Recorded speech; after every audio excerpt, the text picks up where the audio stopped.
Hello, children. Today we are going to learn the very famous poem of John Donne, that is the Canonization. In this video, I'll tell you about who John Donne is and what's his poem about, and I'll tell you line by line summary or line by line meaning of the poem, the Canonization. To tell about John Donne, he was a poet from England. He is famous for writing poems that has the themes love, faith and life's big questions. His writing style is known for using unusual and creative comparisons. One of his well-known poems is called The Canonization. So in the poem The Canonization, John Donne talks about his love and he defends it against the critics. He argues that their love is so special and meaningful that it deserves to be celebrated almost like a saint. So, in the poem The Canonization, Donne is giving his response to someone who is criticizing about Donne's love. Okay, John Donne is saying that their love doesn't harm anyone and it is as important as the great actions, great deeds of soldiers or famous people. His love is very important as the soldiers or the very famous people's actions. Okay, then John Donne uses comparisons in this poem to show how special and strong his love is, and he even compares his love to the phoenix bird. You know about phoenix bird, I think. The peculiarity of phoenix bird is that it is a bird that rises from its ashes to show that his love is eternal and amazing. So in simple terms we can say the poem is about how John Donne's love is holy and it should be respected no matter what others think. Now I will read the whole poem to you, then I will explain the line by line meaning of the whole poem. The Canonization by John Donne. For God's sake, hold your tongue and let me love, or chide my palsy or my gout, my 5 grey hairs, or ruined fortune float. With wealth your state, your mind with arts improve. Take you a course, get you a place, observe his honor or his grace, or the king's real or his stamped face. Contemplate what you will approve, so you will let me love. Alas, alas, who is injured by my love? What merchant's ships have my sighs drowned? Who says my tears have overflowed his ground? When did my calls a forward spring remove? When did the heats which my veins fill add one more to the plague I bill? Soldiers find wars, and lawyers find out still litigious men which quarrels move, though she and I do love. Call us what you will, we are made such by love. Call her one, me another fly. We are tapers too, and at our own cost die. And we in us find the eagle and the dove. The phoenix riddle hath more wit. By us, we two being one are it. So to one neutral thing both sexes fit. We die and rise the same and prove mysterious by his love. We can die by it if not live by love, and if unfit for tombs and years, our legend be, it will be fit for words. And if no piece of chronicle we prove, we will build in sonnets pretty rooms. As well a well-wrought urn becomes the greatest ashes as half-acre tombs, and by these hymns all shall approve us canonized for love. So here the speaker here is asking someone to stop criticizing his love life, and instead he is asking them to focus on other things. Stop criticizing about his love life. Stop looking into his love life. You can focus on other things. That is what the speaker here says. He suggests that they can mock his physical ailments. He is saying to them that the people can mock his physical diseases, like not diseases, ailments. His gray hairs, they can mock his gray hairs, few gray hairs. They can mock his ruined fortune, or they can improve their own lives with wealth and learning. They can pursue a career of themselves. They can pay attention to people of high rank, or think about the king and his image on coins. Why to criticize about his life? They have many other things to focus on. The speaker's main point is that the person can do whatever they want as long as they leave them free to love. But please let me love. That is what the speaker in this poem says. He is saying to others, focus on other things. Instead of criticizing his love life, you can focus on other things. Now let's move on to line by line summary or line by line meaning. For God's sake, hold your tongue and let me love, or chide my palsy or my God. Here, speaker is telling, please be quiet and let me love. If you must criticize something, talk about my tremors and or about my God. Tremors means, in this context of the poem, it can refers to the physical symptoms of old age, such as or illness, such as shaking hands or fingers, which the speaker mentions as something they don't want to be criticized for. And gout, meaning GOUT, refers to the speaker's physical ailments, specifically painful joint condition, which they mention as something they don't want to be criticized for. So the speaker is telling to someone that please be quiet, please remain silent, and let me love. If you must criticize about something, talk about my physical ailments. Stop criticizing about my love, but you criticize about my physical ailments. But please let me love. Continuing, next line. My 5 grey hairs or ruined fortune float with wealth your state, your mind with arts improve. Speaker is telling to someone, you can mock about by telling about my few grey hairs. People or that person to whom the speaker is speaking to, that person can mock about speaker's few grey hairs or his or the speaker's lost wealth. They can talk about the speaker's lost wealth, or that person can improve their own situation with money, or that person can better themselves with learning. Why criticizing about the speaker's love? They have many other things to focus on. Why criticizing about his love? Now I am continuing reading. Take you a course, get you a place, observe his honor or his grace. Meaning of these lines, the speaker is telling to someone that focus on your career, get a good position, pay attention to a person of high rank or their favor, which means the speaker is telling to that person that he has many other things to focus on.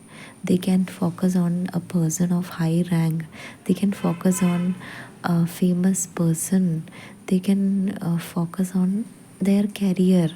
Why criticizing about the speaker's love life? I'm continuing reading. Or the king's real or his stamped face, contemplate what you will approve. Meaning, speaker is telling to someone that you can think about the king or his image on a coin, or do whatever you want. Why criticizing about speaker's love life? I'm continuing reading. So you will let me love, meaning as long as you let me love. Here, the speaker is telling someone to stop criticizing about his love life. Please let the speaker love his lover. Stop criticizing about his love life. You can focus on other anything else that you want to focus, just as long as they let him love in peace. Now I'm continuing reading. Alas, alas, who is injured by my love? What merchants' ships have my sighs drowned? Who says my tears have overflowed his ground? When my calls a forward spring remove, when did the heats which my veins fill add one more to the plague I bill? Soldiers find wars and lawyers find out still. Litigious men which quarrels move, though she and I do love. So here the meaning goes like this. Speaker is arguing that his love has not harmed anyone. Nobody got any harm because of he is loving, the speaker is loving his lover, which has resulted in no harm to anyone. Nobody has harmed by his love. He's asking if his sighs, sighs, his sighs have sunk any ships, or if his tears have flooded anyone's land. He's asking his sighs, sighs, his sighs, has that or have that sunk any ships, or has his tears flooded anyone's land? Why to focus on his love life? Why is people focusing too much on his love life? Has he created any trouble? Has he sunk any ships with his sighs, or has his tears have flooded anyone's land? He questions if his coldness has delayed spring, or if his passion has made anyone sick. He points out that soldiers have wars and lawyers have arguments to deal with, but his love doesn't cause any problems for others. Then why criticizing about his love life? Now we can look into the line by line. Alas, alas, who is injured by my love? What merchant ships have my sighs drowned? Who has been hurt by my love? He is asking, the speaker is asking, by my love, who has been hurt? Has I hurt anyone by I'm loving my lover? Has that hurt anyone? Then have any merchant's ship sunk because of my sighs? I'm continuing reading. Who says my tears have overflowed his ground? When did my calls of forward spring remove? Meaning, has anyone's land been flooded by my tears? Because of my tears, has anyone's land has been flooded? Or when has my coldness delayed the arrival of spring? Because of my coldness, has it delayed the arrival of the spring season? I'm continuing reading. When did the heats which my veins fill, or add one more to the plague I bill? Meaning, has the heat of my passion ever caused more people to get sick? Continuing reading.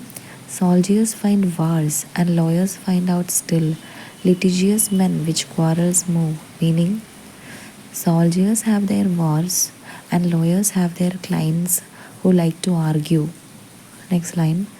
Though she and I do love. Meaning, even though she and I are in love. In simple terms, speaker is saying that his love hasn't hurt anyone or caused any problems. He hasn't caused any disasters or sickness. Just as soldiers have wars and lawyers have clients to argue, he and his beloved have their love which doesn't harm anyone. I'm continuing reading. Call us what you will. We are made such by love. Call her one, me another fly. We are tapers too, and at our own cost die. And we in us find the eagle and the dove. The phoenix riddle hath more wit by us. We two being one are it. So to one neutral thing both sexes fit.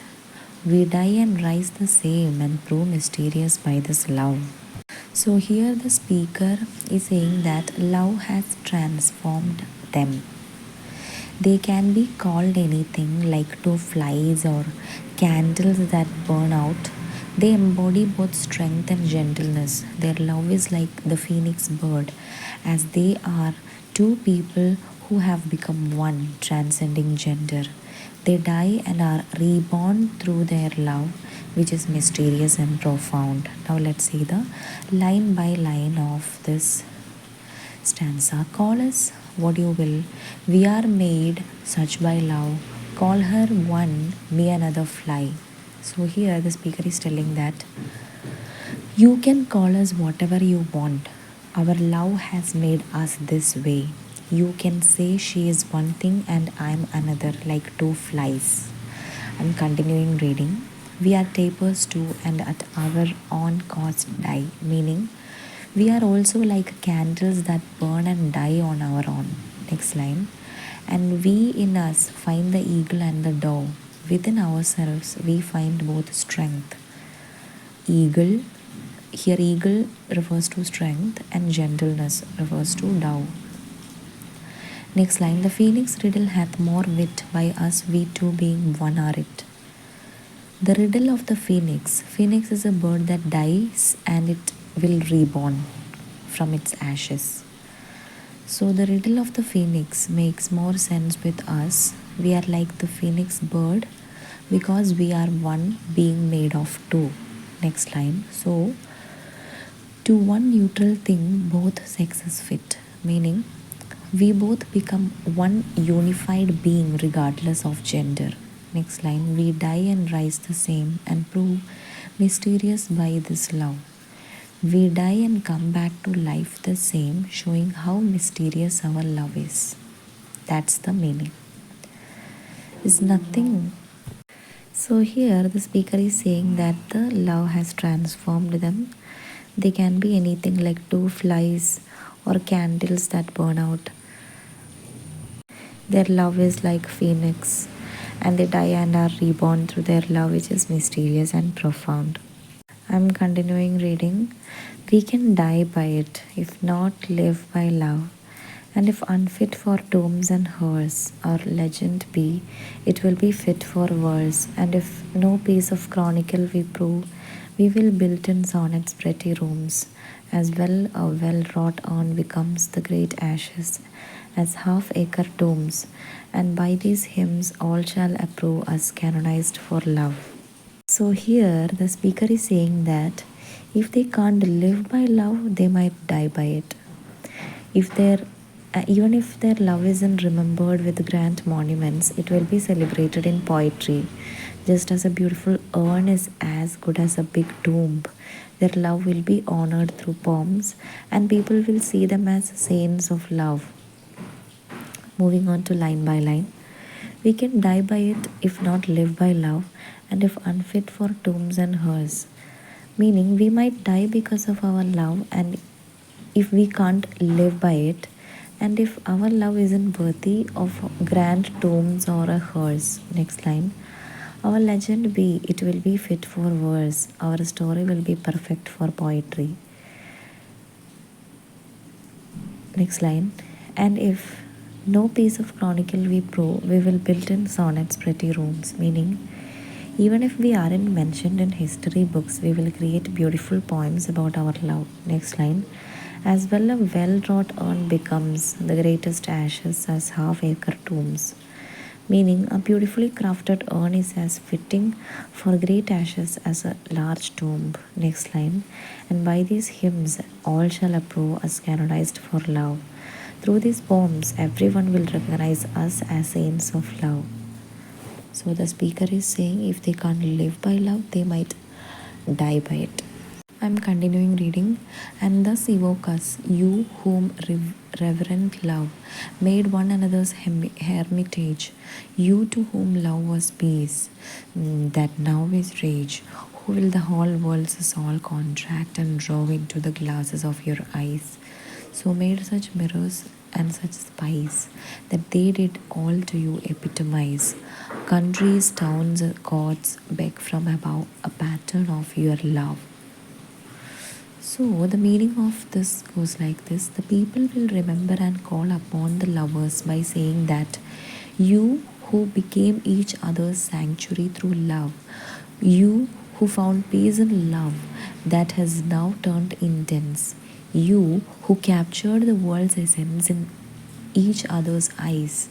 Your eyes reflected and observed everything, summarizing the world from different places.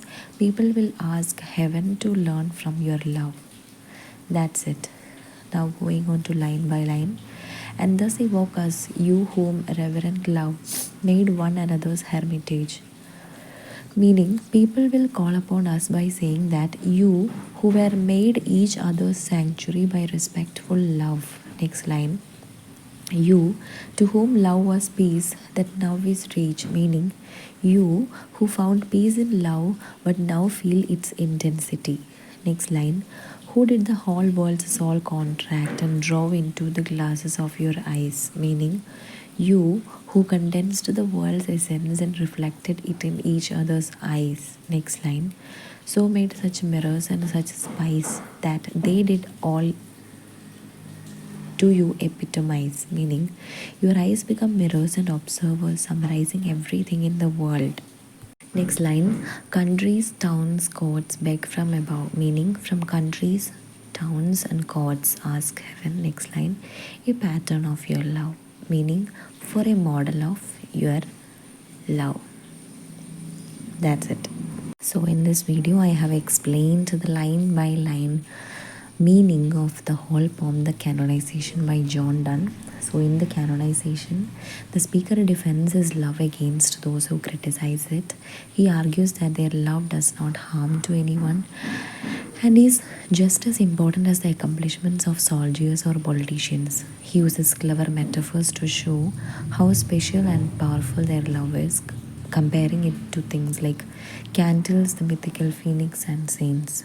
By the end of the poem, he suggests that their love is so unique and holy that it should be celebrated and remembered in poems, just like saints are remembered for their great deeds.